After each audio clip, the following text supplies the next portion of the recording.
nome do Pai, do Filho e do Espírito Santo. Amém.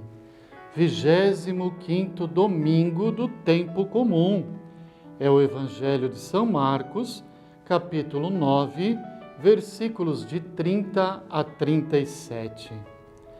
Naquele tempo, Jesus e seus discípulos atravessavam a Galileia. Ele não queria que ninguém soubesse disso, pois estava ensinando a seus discípulos.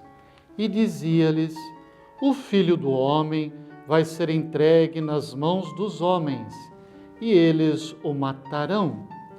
Mas 3 dias após sua morte, ele ressuscitará. Os discípulos, porém, não compreendiam estas palavras e tinham medo de perguntar. Eles chegaram a Cafarnaum. Estando em casa, Jesus perguntou-lhes: o que discutíeis pelo caminho? Eles, porém, ficaram calados, pois pelo caminho tinham discutido quem era o maior. Jesus sentou-se, chamou os 12 e lhes disse: se alguém quiser ser o primeiro, que seja o último de todos e aquele que serve a todos.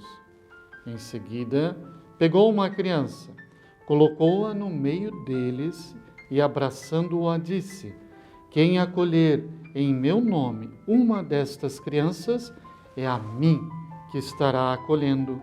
E quem me acolher, está acolhendo não a mim, mas aquele que me enviou. É palavra da salvação. Meu querido irmão, minha querida irmã, continuamos o caminhar do evangelista São Marcos, que acompanha Jesus, antes pelas terras dos pagãos, agora na Galileia. E Jesus, nesse momento, mais uma vez, faz questão de estar a sós com os seus discípulos, para ensinar-lhes. É o momento da intimidade de Jesus com os 12. A multidão já não está próxima.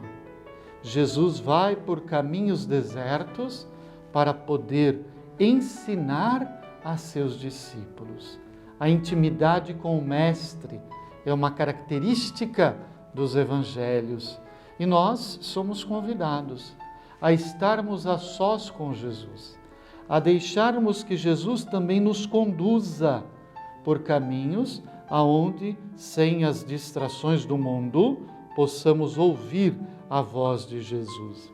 Agora, é claro, o ensinamento de Jesus nem sempre é de acordo com o nosso desejo, e é o que acontece aqui. É a segunda vez que Jesus fala da sua morte para com os discípulos. Recordemos-nos a semana passada o primeiro anúncio da paixão e a reação de Pedro, e mais forte ainda, a advertência do Senhor Jesus. Mais uma vez, estando a sós com os discípulos, Jesus anuncia: eu vou a Jerusalém, eu vou morrer, vou sofrer e morrer, mas ao 3º dia eu ressuscitarei. É o anúncio da paixão. E os discípulos, como também ouvimos na semana passada, continuam não entendendo. Ou, diríamos nós, seria também nossa reação, não querem entender aquilo que Jesus lhes disse, porque de fato não é fácil atender e entender aquilo que Jesus lhes fala. Eles imaginam um Messias poderoso, rei, revolucionário, que invade Jerusalém e manda embora os romanos. E Jesus é o Messias exatamente ao contrário. É aquele que vai se deixar tomar, prender, ser flagelado, vai se deixar sofrer, morrer, para depois ressuscitar. É claro, esta compreensão não é fácil, nem para eles, nem para nós hoje, mas é o caminho de Jesus, é o caminho da cruz. E impressiona-nos mas também nos aproxima tanto dos discípulos. Isto nos consola e fortalece, temos esperança de salvação. Os discípulos, em vez de discutirem a respeito disto que Jesus lhes havia anunciado, eles discutem quem é o maior entre eles. Quem é o maior? E Jesus deixa claro: no reino de Deus, o maior é aquele que se coloca a serviço. Recordemo-nos do lava-pés. Eu vos dei o exemplo para que façais o mesmo.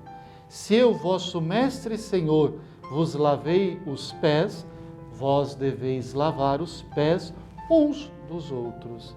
É o caminho do Evangelho, o caminho de Jesus é sempre o caminho do serviço.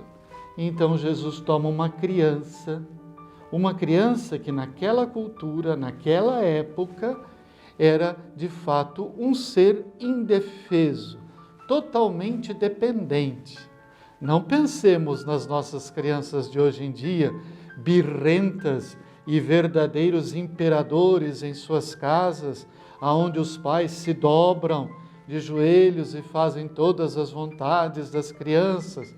Não, na criança daquela época, que era um ser indefeso, dependente completamente, Jesus coloca esta criança e a apresenta como um modelo. Peçamos ao Senhor esta graça, que de fato é uma graça, um dom de Deus, mas que nós devemos buscar, de entender o Evangelho como caminho do serviço, como caminho do serviço ao irmão, especialmente àquele que mais precisa. Que sejamos em nossa família, em nossa comunidade e na sociedade servidores. O Senhor esteja convosco, abençoe-vos o Deus Todo-Poderoso, o Pai, o Filho e o Espírito Santo. Amém.